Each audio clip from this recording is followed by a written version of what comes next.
Yo, this is WSoul13, bringing you Raid Shadow Legends. And today we're going to be talking about 10x plus a guaranteed champ for somebody. Somebody I don't know. Who is it? Let's close that roof. And let's see what's up, right? I'm just farming out some scrolls for Lordly Legionary and Broadmaw, nothing special, just so I can show off some comps with them. I pretty much already did, honestly, what I'm going to do with Lordly Legionary and Broadmaw, but eventually I'm going to have to do things where, oh, how is this an upgrade over the free-to-play comp, right? So, yeah, it's coming. It just takes me time because I'm free-to-play as well, so it takes me forever to level up stuff. Alrighty, 10x plus guaranteed champ. This should be a glorious day for people that have been diamond handing shards, but what are they giving us though? Alright, so let's, right off the bat, combining 10x or 2x with a guaranteed champ event, great value, great value. Some of the guaranteed champ events have been naked with nothing on it, you know, so having an extra 2x or 10x in front of a guaranteed champ event, always great value. But is the guaranteed champ herself great value? Yeah, no, we'll see. Alright, so let's take a look. What's up? As always, ignore completely the left side of the screen. You're never going to get it, so might as well not even talk about it. You know, everybody's hyping, oh, I'm going to get Krisk, 10x for Krisk. I want to pull Krisk. Well, yeah, sure. Go ahead, knock yourselves out. Hopefully you get lucky, yeah? Most likely you're not going to get lucky, but, you know, a boy can dream. A boy can dream. So let's do Void Shards first, because, you know, change it up a little bit. Who is this? Andreisha? So Andreisha, who is a High Elves defensive champ, what does she do? Decrease crit damage. What is that? Very strange.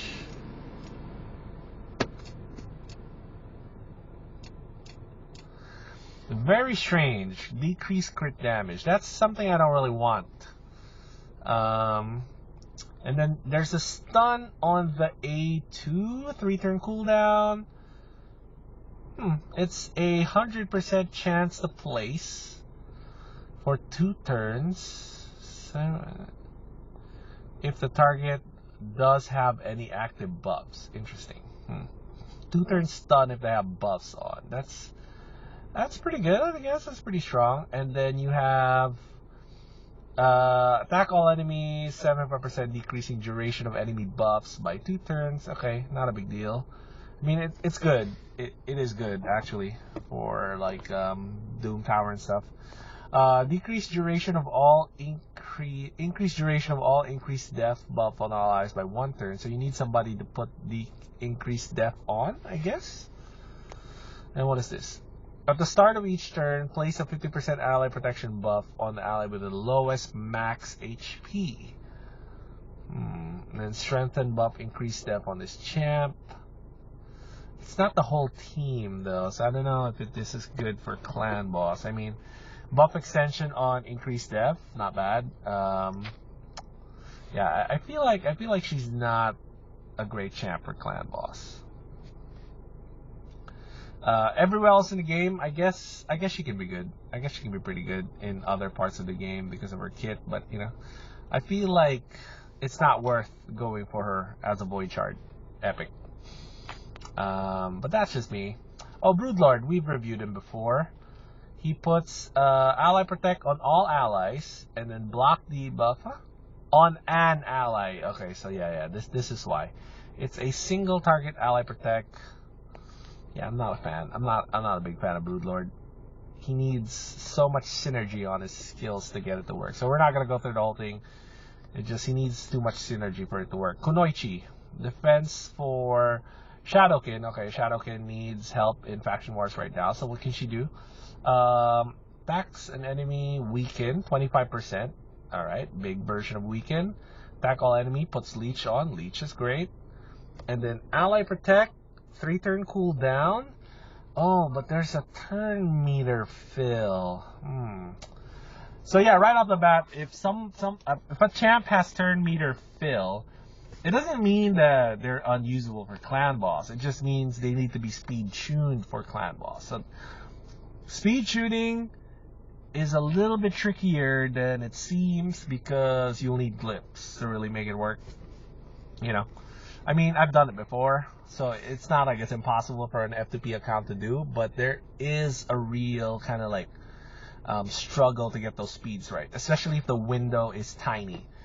I'm pretty sure her window is not going to be tiny though, so it shouldn't be that bad.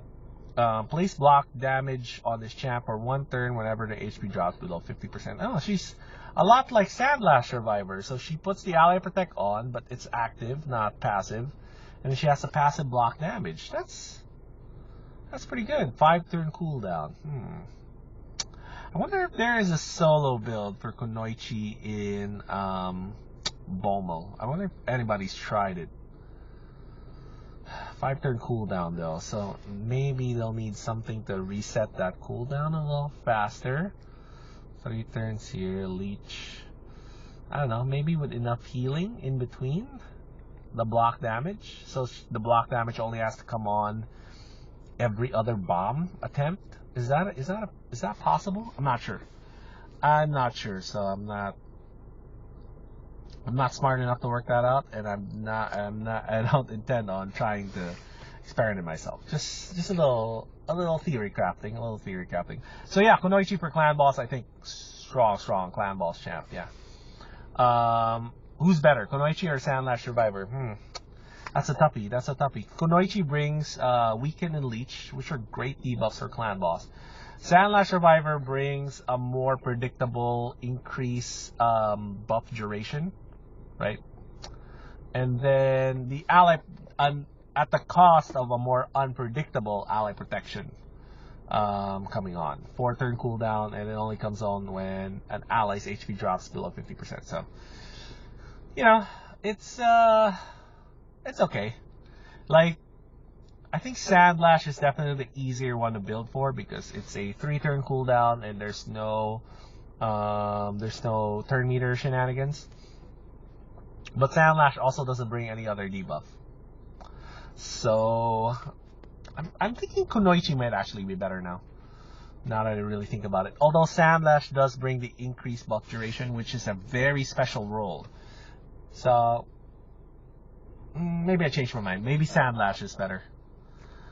Either way, if you pull, then you get a chance at one of those 3 champs. Those champs are pretty good. So the guaranteed champ is on an ancient shard this time around. So let's take a look at who this guaranteed champ is. Sinister looking lady from the Dark Elves faction. And it's a 2-hitter on the A1, 25% chance of increased duration of a random debuff. So each hit, 25%. Random debuff. Unfortunate there. Unfortunate.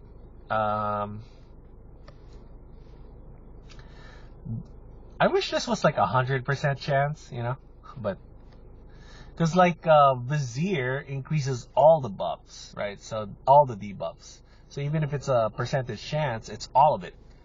This one is literally just 1 out of 10. So either increase the number to maybe like 3 or 4 or 5 random debuffs. That would really make her strong. But so far, it's not bad, honestly. This A1 is not bad. It could be better. Attack one enemy 3 times. Each hit has a 40% chance of removing a random buff. So it's a single hitter. I don't know how hard it hits, so maybe there's something here I don't get, but it doesn't seem to be very good. Oh, but this is the reason why you would think about pulling her, is because she has the new decrease resistance debuff. But it's only a 75% chance to place when booked. 4-turn cooldown. It's not great. I'm not impressed. I'm not impressed at all. So that's unfortunate. That's really unfortunate because I really wanted them to give us a good epic for the Ancient Shard guaranteed. So far, the guaranteed chance of this month, of this year, has been Void Shard, Godseeker, and Eerie. And then they gave us a Sacred Shard for... So are they doing it every 2 weeks? Is it every 2 weeks? Sacred Shard for Weethier. And then now Ancient Shards for this lady right here. I don't even remember her name. Theresc. So Void Shards. I've recovered the Void Shards I lost from that Godseeker and Eerie summon. So I can probably go for a Void Champ. I've been skipping 2x Voids. I mean, really, it's very hard to skip 2x Voids because you do want the Void Epics, but at the same time, the guaranteed Void Epics they've been giving are so good. So good.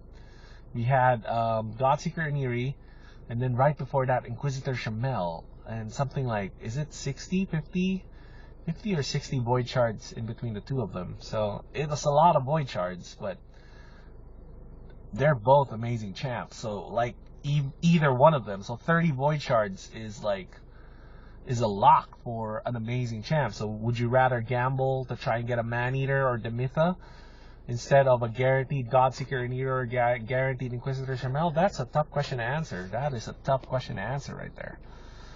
You know? But this one's an easy question to answer. I'd say skip. Like, I was thinking about bagging one just for my account. Just because, you know, decrease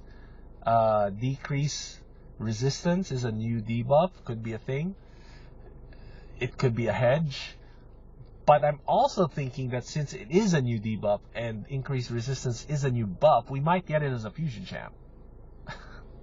That's my thinking. I'm thinking they might give it to us as a fusion champ very soon, like next month or a month from now. So, because that's basically what they did with Hex. As soon as they let champs have Hex, they've been giving it out as fusion champs, as so we had Ruel and the insect dude, what's his name, Vildrax, and then we had Thea as a Doom Tower reward. So, you know, I feel like we might have access to this sooner than later, and we don't need to pay for the Ancient Shards for it. And then also that 10x is a little weak, other than maybe Kunoichi. I mean, Sandlash, if you don't have a buff extension, she's great to have. So I would gamble for one epic here. Why not? If you don't have one, Kunoichi is definitely great. So I am a fan of Kunoichi. She would be great on a Shadowkin Faction War team, and also great for Clan Boss. Sandlash is also great for Gram. Broodlord, not so much. So Broodlord would be kind of like the loser pick here, unfortunately. I mean, there is this weird little passive here where if they have Ally Protect on, then they can put decreased speed on, you know. So that's actually pretty cool. But, you know, it's too nichey and too reliant on a partner to get it to work. So I'm not entirely a big fan. But Kunoichi and Sandlash are definitely great pickups.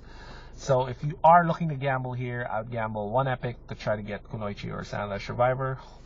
So good luck. Hope you guys get something. But other than that, if you're not looking for those rolls, this would be a hard skip for me. Definitely a hard skip for me. Unfortunately, they didn't give us a good Ancient Shard guaranteed champ. So far, from the guaranteed champs they've given us and the fusion champ from January, it looks like there's a beginning of a very strong healing comp for Clan Boss. I'm not sure if I can put it together and get the speeds down right, but yeah, if you combine Weethier, Opardin Clan Farter, and Godseeker and Eerie, that's kind of the makings of a extremely resilient healing team. So if you put them on Stalwart gear, maybe all of them on Stalwart gear, that could be a thing. I'm not sure. I'm not sure yet. Or something else like toxic set, maybe they can put them on toxic set, or interesting, right? Very interesting to think about. So we'll see. We'll see what happens there. I'm putting that comp together, but this guaranteed champ event is not the best that they've given out, unfortunately. So I guess we're gonna have to wait for next time. You know, like I said, you could go for the 10x stuff. It's perfectly fine to gamble a little bit for 10x. So maybe, I don't know if you guys have seen me gamble for champs before, but that's usually how I do it. I'll just summon till a certain number, let's say 10 or 15, and then I stop as soon as I get one epic. That's it. One epic ancient shard, that's it. If I'm done, I'm done. Set a number, stick to the number, and for the most part, it'll help you save shards. But yeah, I'll see you next time, right? Bye.